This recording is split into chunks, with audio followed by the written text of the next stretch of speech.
ETF, actions, Bitcoin, vous avez été plusieurs à me demander comment combiner intelligemment ces actifs au sein de votre patrimoine. Aujourd'hui, je vous propose 3 idées cohérentes de portefeuille pour vous aider à construire le vôtre en fonction de votre profil d'investisseur. Ces suggestions sont principalement composées de valeurs éligibles au PEA, mais vous pourrez tout à fait les adapter en fonction de votre enveloppe fiscale. L'objectif n'est pas de définir la combinaison miracle, mais de vous aider à concevoir un portefeuille long terme avec une approche simple, en passant progressivement d'une gestion passive à légèrement plus active.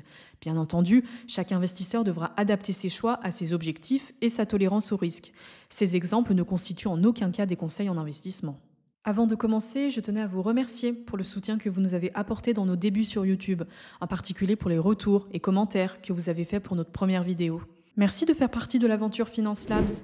Commençons par le portefeuille conservateur, qui conviendra aux débutants ou aux investisseurs préférant une approche passive et sécurisée. Je le compose tout simplement d'un ETF Monde à 75%, de liquidités à 20% et de 5% d'or ou de Bitcoin.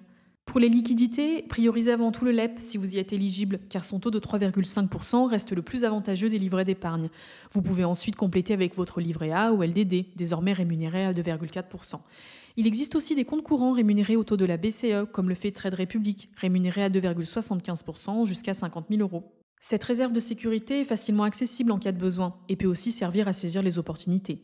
Nous aurions également pu intégrer des obligations afin de réduire la volatilité, mais nous aborderons ce sujet dans une prochaine vidéo. J'ajoute à ce portefeuille une petite position de 5% en or ou en Bitcoin comme valeur refuge et de diversification. La gestion est ensuite très passive avec un unique ETF Monde qui regroupe plus de 1500 entreprises.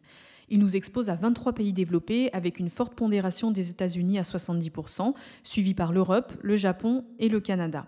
Sur PEA, 2 options sont intéressantes, l'ETF d'Amundi avec des frais de 0,38% et celui de BlackRock avec des frais de 0,25%.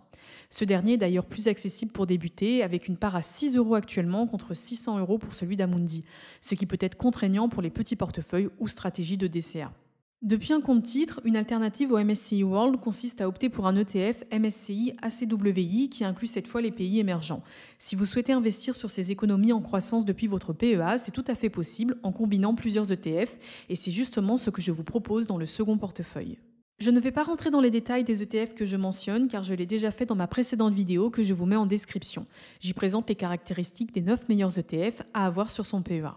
Sur les 10 dernières années, ce portefeuille conservateur aurait généré une performance annualisée d'environ 9,3%, un rendement intéressant compte tenu de sa simplicité bien que les performances passées ne présagent pas des performances futures. Bien entendu, nous prenons en compte la performance de l'or qui offre un indicateur plus fiable que le Bitcoin sur 10 ans. Passons maintenant au portefeuille équilibré, toujours avec une approche passive, mais en décomposant cette fois les zones géographiques. Cette répartition permet d'ajuster certaines expositions, dont les États-Unis et l'Europe, mais aussi d'introduire les marchés émergents. Notre part de liquidité passe à 15%, tandis que celle de l'or ou du Bitcoin monte à 10%, ajoutant un peu plus de dynamisme et potentiel de performance. La composition se base ensuite majoritairement sur les États-Unis, avec une exposition à 45% sur le SP500, complétée de 15% sur le Nasdaq 100. Cette allocation supplémentaire permet d'accentuer les grandes valeurs tech comme Apple, Microsoft, Amazon ou encore Nvidia qui tirent l'économie mondiale. Je vous propose pour cela l'ETF BNP Paribas Easy SP500 avec ses frais de 0,12% ainsi que l'Amundi PEA Nasdaq 100 et ses frais de 0,30%. Toutefois, ne négligez pas que cette surpondération technologique augmente la volatilité du portefeuille. L'Europe est représentée à 15% avec son indice Stock 600 et son ETF associé, le BNP Paribas Easy Stock Europe 600. On retrouve parmi ses principales positions Novo Nordisk, Nestlé, Shell et LVMH. Enfin, je complète ma diversification avec 5% d'entreprises provenant des pays émergents grâce à l'ETF Amundi PEA MSCI Emerging Markets. Il se compose notamment d'entreprises chinoises, indiennes, coréennes et taïwanaises. Les plus importantes sont TSMC, Tencent, Alibaba et Samsung. Sur les 10 dernières années, ce portefeuille équilibré aurait généré une performance annualisée d'environ 12,4%, un rendement supérieur au portefeuille conservateur qui s'explique notamment par son exposition aux valeurs technologiques très performantes cette décennie. Notez cependant que celui-ci exclut le Canada, le Japon et certains autres pays développés. Notre troisième portefeuille, le dynamique, est conçu pour les investisseurs qui ont déjà une bonne compréhension des marchés et qui acceptent davantage de volatilité. Ils conservent la même base d'ETF et de liquidité, mais réduite pour introduire une composante de gestion active avec la sélection d'actions individuelles.